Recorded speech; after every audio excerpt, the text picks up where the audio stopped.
The hospital hallway was dim, the fluorescent lights flickering above. A young nurse, white, mid-20s, stood with her back against the wall, shoulders trembling as tears slipped down her cheeks. Everyone else walked past her, too busy, too cold, but not him. A single dad in his late 30s, carrying his son's backpack in one hand, stopped dead in his tracks. His eyes softened, jaw tight with concern. He didn't know her name, didn't know her story, only that she was breaking in plain sight. And what he did next would leave her in tears. Before we dive in, drop a comment with where you're watching from, and don't forget to hit subscribe for more videos like this. Let's begin. Hey, are you okay? His voice was low, careful, like he didn't want to scare her further. The nurse flinched, wiping her face quickly. I'm fine, just please go. Her tone was cracked, words hurried, but her eyes betrayed her, red, glassy, pleading for someone to notice. The man, Daniel Cole, didn't move. His son's backpack slipped down his arm, but his focus stayed on her. He knew that look. He'd worn it once, years ago, when he lost his wife in a car accident and was left raising his boy alone. My kid always says crying is like a storm. Doesn't last forever, Daniel murmured. Storms break. Son comes back, the nurse's lips parted, trembling. She glanced up, finally locking eyes with him. Why are you even stopping? Nobody else does. Because I know what it feels like when nobody does, he answered simply. For a moment, silence hung heavy between them. She looked away, shaking her head. I just lost a patient. He was young, and his mom, she looked at me like I failed her, like I stole her world. And I can't stop hearing her scream in my head. Daniel's chest tightened. He stepped closer, careful not to crowd her. You didn't fail. You stayed. That matters more than you know. Her throat bobbed, tears spilling again. Why are you being so kind? He gave a small, weary smile. Because once someone was kind to me when I needed it most. Saved my life, honestly. Now it's my turn to pay it forward. Her hands shook as she covered her face. But this time, she cried differently, not in isolation, but in release. Daniel stayed, quiet, steady, a wall she could lean on. And for the first time that night, she wasn't alone. The nurse slid down the wall until she was sitting on the cold tile floor, her knees tucked up against her chest. Daniel hesitated for a moment, then lowered himself down beside her, his tall frame folding uncomfortably against the linoleum. He didn't care how it looked. People were still passing by, some glancing with curiosity, most pretending not to notice, but he stayed there, grounded, as if the hallway belonged to them now. She sniffled, trying to compose herself, but her voice cracked anyway. I shouldn't be like this. Nurses are supposed to be strong. I mean, people die here every day. I should be used to it by now. Daniel shook his head firmly. That's a lie they tell you. Being strong doesn't mean you stop feeling. It means you keep showing up even when it hurts. That's what makes you human. That's what makes you good. She turned her face toward him, studying him for the first time. His eyes were tired but kind, his jaw set in quiet determination. He didn't look like the type of man who'd rehearse pretty speeches. His words carried weight because they came raw, unpolished, straight from experience. What's your name? She asked, her voice small. Daniel Cole. And you? Amanda, she whispered. Amanda Hayes. Daniel gave her a gentle nod. Well, Amanda, tonight you're not just a nurse. Tonight you're a person who went through something awful. And that's allowed. Amanda pressed her hands together, her fingers trembling. I tried everything. Compresses, mills, pacing. I even prayed under my breath. But he just slipped away. And I keep seeing his mom's face, like she'll never forgive me. Daniel exhaled slowly, his gaze fixed on the hallway ahead. When my wife died, I did the same thing. Blame the doctors, blame fate, blame myself. I thought if someone had just done more, she'd still be here. But you know what I realized? He looked back at her, his eyes misting. Sometimes life rips people away no matter how hard you fight. And the ones left behind, they need someone to remind them it's not their fault. Amanda's lip quivered, and she bit down hard to stop it. His words cracked something inside her, something she'd been holding tightly all shift, terrified of breaking. She asked quietly, How do you live with it? Daniel tilted his head, as if considering whether to open that door. But he chose honesty. Some days you don't, some days you just breathe, just for your kid, just to make it to tomorrow. But then you find moments, little ones, that remind you life's still worth it. My son, he's 8. He's my reminder. Every time he laughs, I hear my wife in his voice. That's what keeps me going. Amanda's chest tightened at his vulnerability. She'd expected generic comfort, not pieces of a man's shattered heart handed freely to her. For the first time that night, a small laugh slipped past her tears. Your son must think you're some kind of superhero. Daniel chuckled softly. Superheroes don't burn grilled cheese half the time. Then his face softened. But yeah, maybe. He calls me his storm shield. Says I protect him from the world. Truth is, he's the one who saved me. Amanda wiped her cheeks, her breathing steadier now. She whispered, I wish someone like you had been there for me earlier in my life. Daniel frowned gently. What do you mean? Her eyes glazed over as she stared at the sterile floor. I grew up in foster care.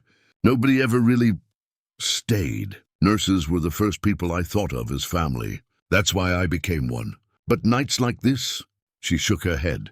Nights like this remind me I still feel disposable. Daniel's jaw tightened. He leaned closer, his voice low, deliberate.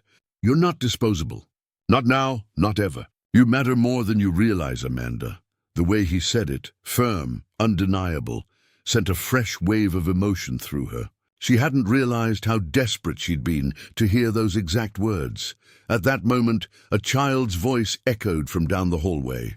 Dad? Daniel turned, spotting his son, White, 8 years old, standing a few feet away, clutching a Spider-Man backpack. His small face was full of confusion. His head tilted as he looked between his father and the crying nurse on the floor. Hey, champ, Daniel called softly, motioning him closer. This is Amanda. She had a rough night. The boy stepped closer, his sneakers squeaking on the tile. Without hesitation, he pulled a crumpled packet of gummy bears from his pocket and held it out to Amanda. My mom used to say candy helps sad people. You can have mine. Amanda blinked rapidly, her throat catching. She took the gummy bears with shaking hands, her tears falling anew, but these weren't the same tears. They weren't just grief. They were gratitude. Thank you, she whispered, her voice breaking. You don't know what this means. Daniel wrapped an arm around his son's shoulders, pride in his eyes.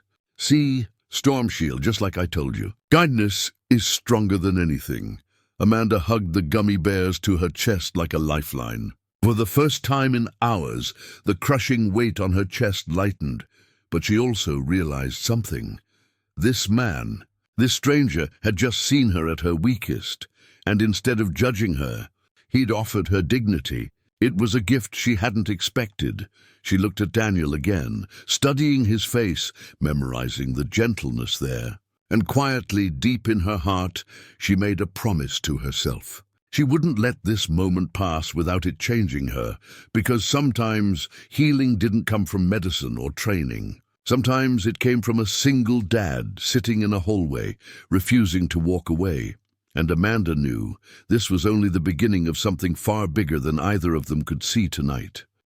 The hospital had finally quieted down, its chaos retreating into whispers behind closed doors. Amanda stood slowly, the gummy bear packet still clutched in her hand like a talisman.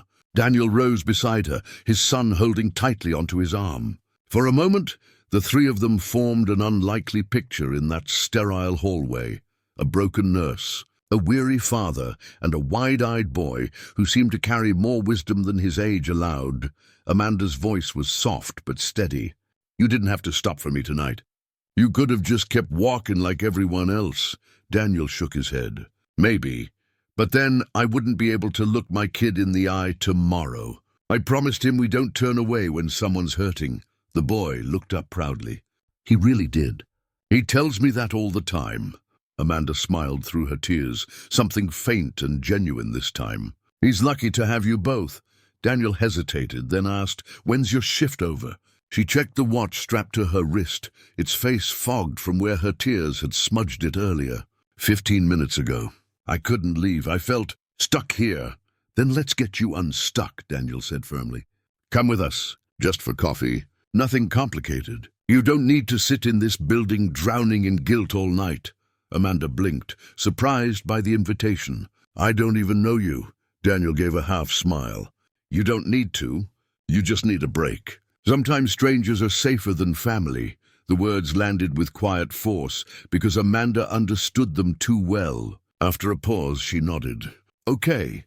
Coffee sounds good. They ended up at a diner a few blocks away, the kind that smelled like burnt bacon grease and strong black coffee at all hours. The neon sign outside buzzed faintly as they slid into a booth. Daniel's son sat on the vinyl seat, swinging his legs and doodling superheroes on a napkin, while Amanda and Daniel nursed steaming mugs. For the first time in hours, Amanda felt herself breathe.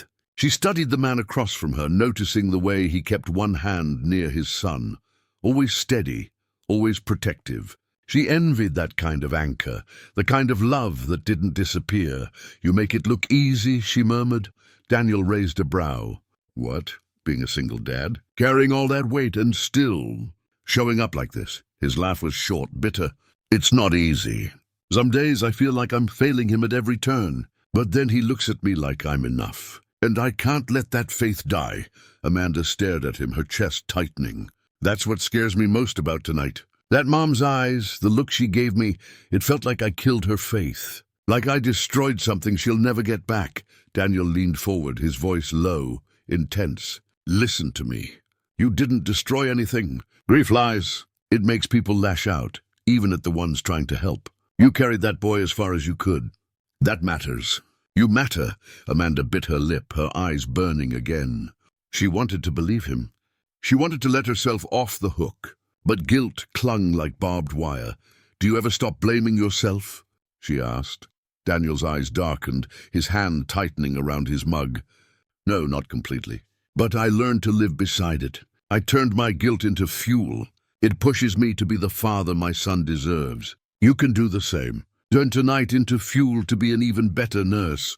Amanda swallowed hard, his words embedding themselves in her.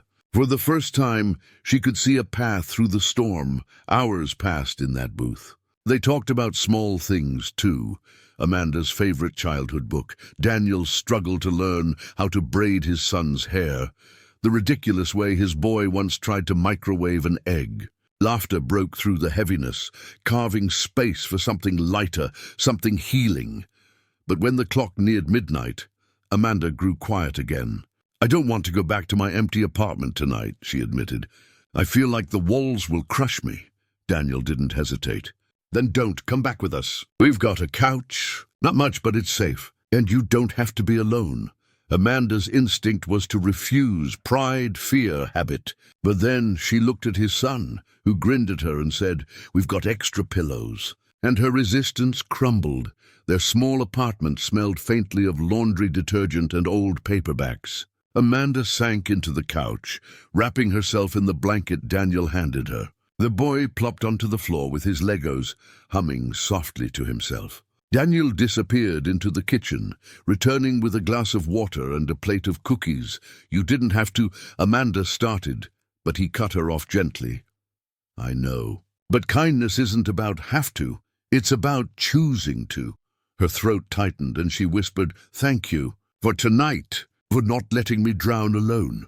Daniel sat across from her, exhaustion in his eyes, but also a strange, unshakable warmth. Maybe we both needed saving. You're not the only one who was breaking tonight. The honesty of that admission hit her harder than anything. She realized she wasn't just grateful, she was changed. This stranger had shown her that brokenness could meet brokenness and still create something steady.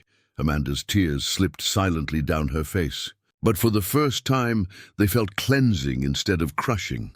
The next morning, sunlight spilled through the thin curtains. Amanda woke to the sound of laughter in the kitchen, Daniel teaching his son how to flip pancakes, failing spectacularly, but making a game of it. The sight filled her with a warmth she hadn't felt in years.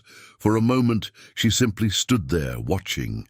She realized that kindness wasn't just what had saved her last night. It was what would keep saving her day after day, as long as she let it. And as Daniel glanced up, catching her watching with a faint smile, Amanda knew something with startling clarity. She hadn't just been rescued in that hallway. She'd been given a new beginning, a story that didn't end in guilt and grief, but in hope, and sometimes that was the most powerful kind of miracle.